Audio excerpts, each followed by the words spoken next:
Halo Leo, selamat datang atau selamat datang kembali. Ini adalah reading tanpa batas waktu ya. Jadi kapanpun kamu nonton adalah waktu terbaik kamu untuk dapat pesan ini. Oke, kita mulai dulu dari tema besar kamu. Yang pertama, Three of Wands. Three of Wands itu seperti aku mendapatnya vibe tentang menunggu gitu. Ada sesuatu yang kamu tunggu, seseorang, kabar juga bisa. Nah, dengan Three of Wands ini juga aku melihat semacam ada kayak kejelasan gitu. Jadi kayak semacam kamu mau melakukan sesuatu dan di momen kamu mau melakukan di antaranya itu ya, sebelum kamu melakukan sesuatu kayak kamu butuh kejelasan, mungkin kamu berpikir, mungkin kamu mencari tahu informasi dahulu. Nah, ini yang menjadi tema besar kamu dengan Three of Wands.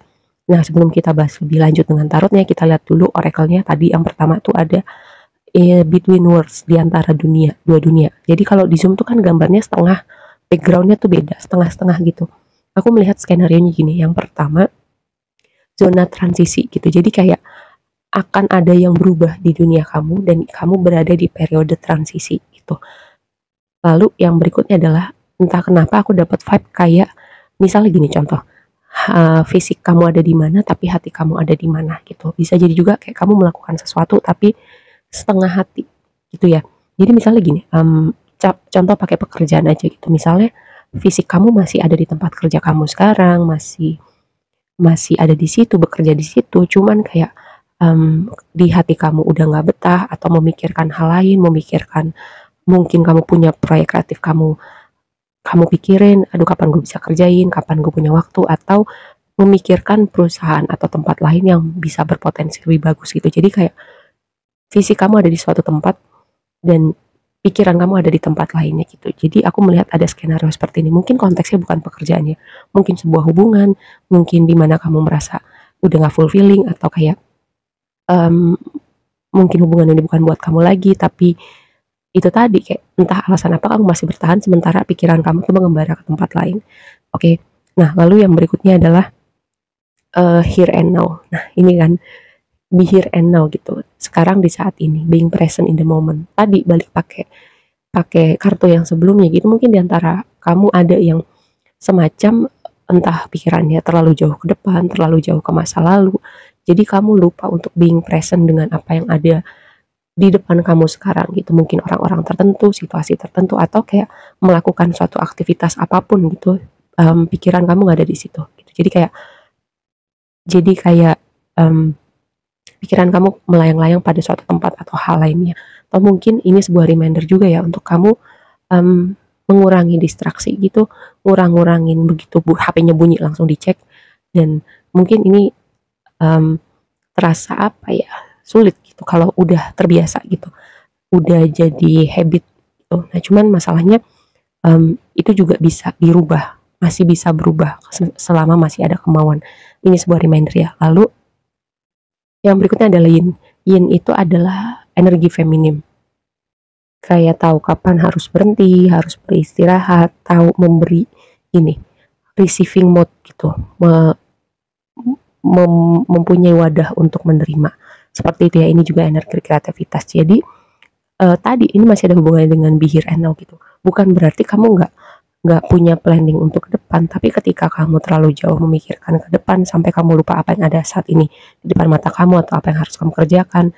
Kayak misalnya pun kamu kayak lagi berbicara dengan teman kamu, dengan pasangan kamu, jadi kayak kamu juga lupa benar-benar menyimak gitu atau benar-benar berada dalam situasi itu.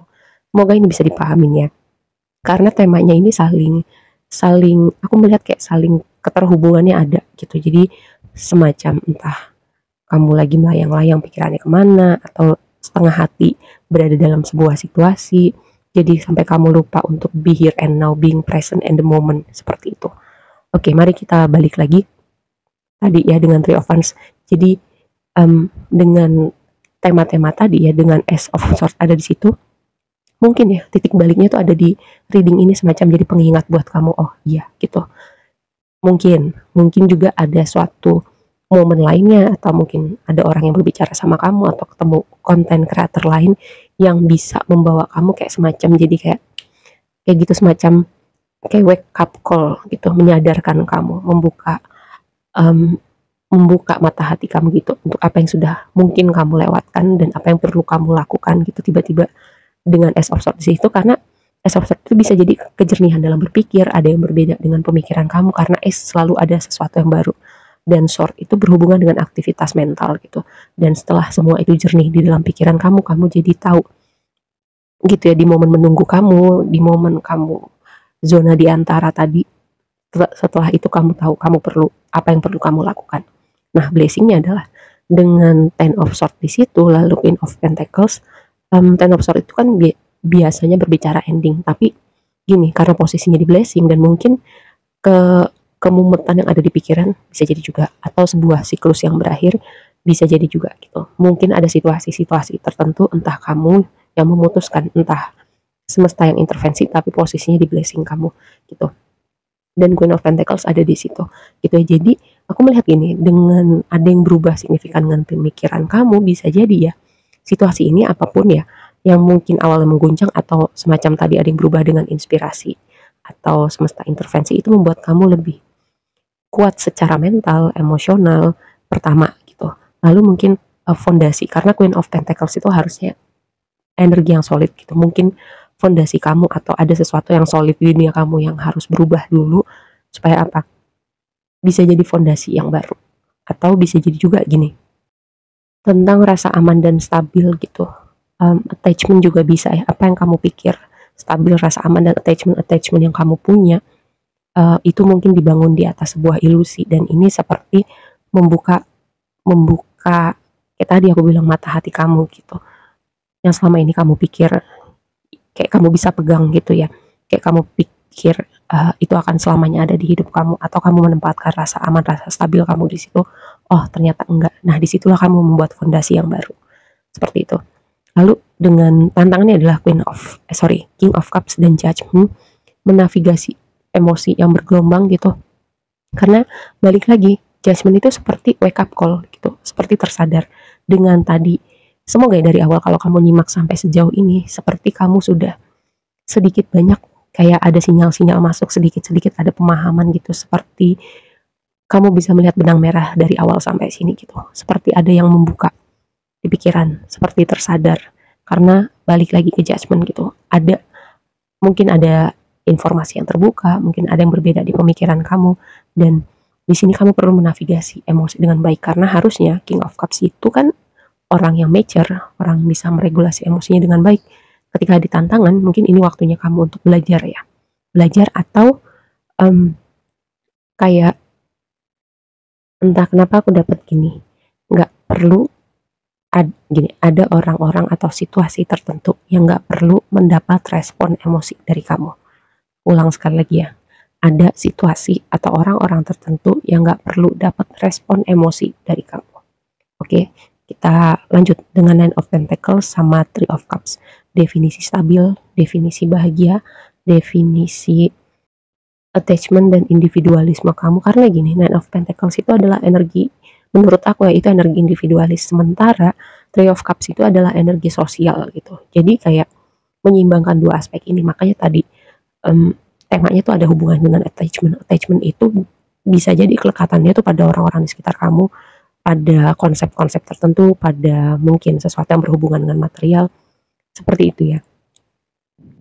Terus yang berikutnya Nine of Cups, lihat yang tadi Nine of Pentacles angka 9, sekarang Nine of Cups angka 9. Aku mungkin pernah bilang Nine itu angka berjalan sendiri, atau gini, in general kamu itu energinya ekstrovert itu, kecuali ya kalau misalnya di natal chart kamu punya planet-planet banyak energi introvertnya gitu. Tapi in general gitu kamu ekstrovert. Kadang gini, mungkin image kamu itu yang kamu pikirkan gitu sebagai makhluk sosial, sebagai orang yang dicariin teman-temannya, orang yang ngasihin tongkrongan, tapi kadang kamu butuh waktu sendiri, ya udah nggak apa-apa gitu. Atau kamu sebuah reminder juga untuk gak terlalu mikirin konsep apa yang orang berikan tentang diri kamu gitu ya. Karena ini kayak aku mendapatkan tema tentang respect your individualism gitu ya. Tadi dengan angka 9 ini ada muncul 2 kali. Terus yang berikutnya si Nine of Cups ini dikonfirmasi sama Page of Cups. Kayak aku mendapatkan gini, ada yang di luarnya terlihat asik, terlihat chill, cuman di dalamnya kayak ada sesuatu ketegangan, ada yang dipikirin atau protektif sama hatinya. Terus sebaliknya gitu, di luarnya mungkin terlihat kaku, datar, terlihat seperti dingin gitu, tapi sebenarnya enggak. waktu. Aku nggak tahu ini kamu atau orang yang terhubung sama kamu, dan tadi aku bilang ya, mungkin ini waktunya kamu jalan sendiri atau ngambil waktu sendiri atau nggak terlalu memusingkan image kamu sebagai seorang ekstrovert gitu.